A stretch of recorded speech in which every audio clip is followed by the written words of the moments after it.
جی جناب، تو اگرچہ طارق مسعود صاحب نے جو ہے وہ اپنے کیے پر شرمندہ ہو کے رجوع کر لیا، معافی مانگ لی، مگر یہاں پر میں بات سوچ رہا تھا کہ یہ جو انہوں نے بات کی ہے،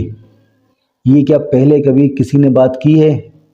تو جب میں نے تھوڑی سی ریسرچ کری، جب میں نے تھوڑی سا کوشش کری معلومات کرنے کی، تو پتہ لگا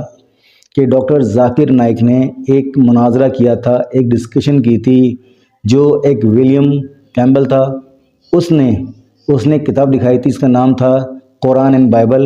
اور اس نے جو ہے قرآن کے اندر کوئی 28 سے 30 غلطیاں نکالی تھیں، جس میں کچھ گرامیٹیکل مسٹیک وہ بتانا چاہ رہا تھا، یا وہ کبھی کہیں پر کچھ کہتا تھا کہ فلاں واقعہ جو ہے وہ غلط ہے، یا فلاں بات جو ہے غلط ہے، فلاں جو ہے یہ جو سینیریو ہے وہ غلط ہے، جس کو ڈاکٹر ذاکر نائک نے بہت بہترین طریقے سے جواب بھی دیا تھا، اور اس بات کو مطلب بہت زیادہ کنفرم کرنے کے لیے انہوں نے بہت بہترین جو ہے انہوں نے اس کو دلیل دی تھی۔ اب سوال یہ ہوتا ہے کہ جب ہمارے ہی مسلمانوں کے اندر ہمارے ہی لوگ جو ہم اپنی جان چھڑکتے ہیں نبی پاک صلی اللہ علیہ وآلہ وسلم پر، اور ہم اپنی جانیں قربان کرنے سے بھی دریغ نہیں کرتے نبی پاک صلی اللہ علیہ وآلہ وسلم کی عظمت و شان پر، تو ہمارے میں سے ہی کچھ لوگ جو کہتے ہیں بھی ہم نبی پاک صلی اللہ علیہ وآلہ وسلم کے جو ہے بہت زیادہ چاہنے والے ہیں، مگر جب وہ یہ بات کرتے ہیں کہ جی قرآن میں جو ہے فلاں بات صحابہ کرام نے ایسے لکھ دی، وہ گرامیٹیکل مسٹیک تھی، اب وہ ویسی ہی چلی آ رہی ہے، تو پھر سوال یہ آتا ہے کہ پھر یہاں پر یہ بات کر کے آپ موقع کس کو فراہم کر رہے ہو؟ ولیم کیمبل کو، یا وہ تمام تر مولدین کو جو آپ پر پہلے سے تانہ زنی کرتے ہیں کہ جی قرآن میں فلاں آیت جو ہے وہ گرامیٹیکل مسٹیک میں ہے، فلاں آیت جو ہے فلاں سے لی گئی ہے، فلاں جو چیز ایسی ہے، یعنی کہ وہ لوگ تو پہلے سے جو ہے وہ قرآن پاک میں اعتراضات کرنے کے بہانے ڈھونڈتے ہیں، ملحدین ہو گئے، یا وہ لوگ جو اینٹی اسلام ہیں، وہ مطلب دین اسلام پر، قرآن پر، نبی کی ذات پر، اللہ کی ذات پر اور خود قرآن پر جو ہے وہ اعتراض کرنے کے بہانے ڈھونڈتے ہیں، اور وہ چاہتے ہیں کہ ہمیں ایسی باتیں ملیں جس سے ہم ان تمام تر باتوں کو ہائی لائٹ کریں، اور اس دفعہ یہ موقع جو ہے وہ مولانا مفتی طارق مسعود صاحب نے ان کو دے دیا۔ اب جب انہوں نے یہ موقع اس کو دے دیا، تو اب سوال یہ آتا ہے کہ بھائی آپ نے یہ موقع ان کو دے دیا ہے، اب سوچو وہ آپ کو کس طرح سے میڈیا پر واویلا کریں گے کہ دیکھو جی ہم تو کہتے تھے کہ قرآن میں مسٹیک ہے، گرامیٹیکل مسٹیک ہے، اب تو تمہارے مفتی نے بتا دیا ہے، اور وہ اس بات کو لے کر ہمارے دین اسلام پر جو کیچڑ اچھالیں گے، وہ جو باتیں کریں گے نعوذ باللہ من ذالک، وہ جو اللہ تبارک تعالیٰ کی طرف وہ جو آیت ہے کہ اللہ تعالیٰ فرماتا ہے کہ ہم نے اس قرآن کو نازل کیا اور ہم اس کے حفاظت کرنے والے ہیں،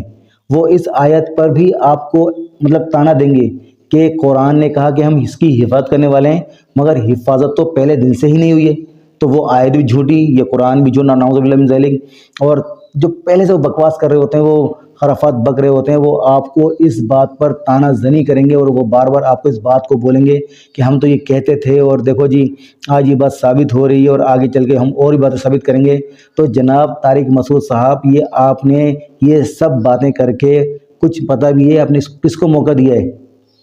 آپ نے ان تمام تر اینٹی اسلام لوگوں کو موقع دے دیا ہے، جو آج کے بعد بہت ساری بکواسات کرنے کے لیے تیار کھڑے ہوں گے، اور وہ آپ کو اس یوٹیوب پر مختلف مطلب جو چینلز ہیں یا مختلف جو اور سوشل میڈیا کے ذرائع ہیں اس پر یہ آپ کو کریں گے کام۔ تو میں سوچ رہا تھا کہ یہ ایسا جو ہے آخر ہوا تو ہوا کیوں؟ کیا وہ زبان کی غلطی سے ان کے نکل گیا، یا پہلے سے انہیں دل میں کچھ چل رہا تھا، یا وہ پہلے سے اس بات کو کہنا چاہتے تھے کہ نہیں جی ہمارے پاس کچھ ایسی چیزیں ہیں جو غلطی پر ہیں اور ہمیں اس کو صحیح کرنا چاہیے تھا، صحیح نہیں ہوئی ہے، صحیح ہو نہیں سکتی ہے، تو یہ ہے فلاں ڈھماکہ ہے۔ کیونکہ اگر ہم یہ بات سوچتے ہیں تو ہمیں صاف صاف پتہ لگتا ہے کہ یہ تمام تر باتیں جو ہیں وہ اینٹی اسلام لوگوں کو بہت فائدہ پہنچائیں گی، بلکہ ان کی خوشی کا یہ مطلب ذریعہ بن جائیں گی کہ آج ہمارا جو ہے کام خود مسلمانوں نے کر دیا۔ تو میں یہ آپ سے بولنا چاہتا ہوں کہ ذرا سوچیں، ہمیشہ جب بھی کوئی بات کریں آپ یہ سوچیں کہ آپ کے کہنے سے، آپ کے بیان دینے سے، آپ کی جو ہے باتیں کرنے سے اسلام کو فائدہ ہو رہا ہے یا کہیں پر نقصان ہو رہا ہے۔ کہیں ایسا تو نہیں ہے کہ آپ بات تو کچھ اور کر رہے ہیں مگر آپ کی باتوں سے لوگ تاثر کچھ اور لے رہے ہیں، وہ آپ کو یہ دیکھ رہے ہیں کہ آپ جو ہے کس ڈگر پہ چل پڑے ہیں۔ تو یہ ذرا خیال کریں، اور اچھی بات ہے کہ اگرچہ آپ نے رجوع کر لیا ہے، معافی مانگ لی ہے، اور میرا یہ کہنا بھی ہے کہ اگر معافی مانگ لی تو معافی ملنی بھی چاہیے، کیونکہ ہمیں اپنے لوگوں پر جو ہے مطلب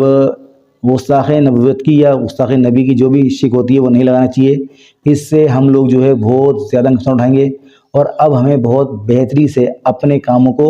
ٹیکل کرنا چاہیے. اپنے دین کے معاملات میں بولنا چاہیے یا بات کو کچھ ایسے کرنا چاہیے جس میں کسی بھی طرح سے نبی پاک صلی اللہ علیہ وآلہ وسلم، قرآن پاک، قرآن مجید، قرآن کریم، صحابہ یا اہل بیت یا اللہ کی شان میں کوئی کسی طرح کی گستاخی کا کوئی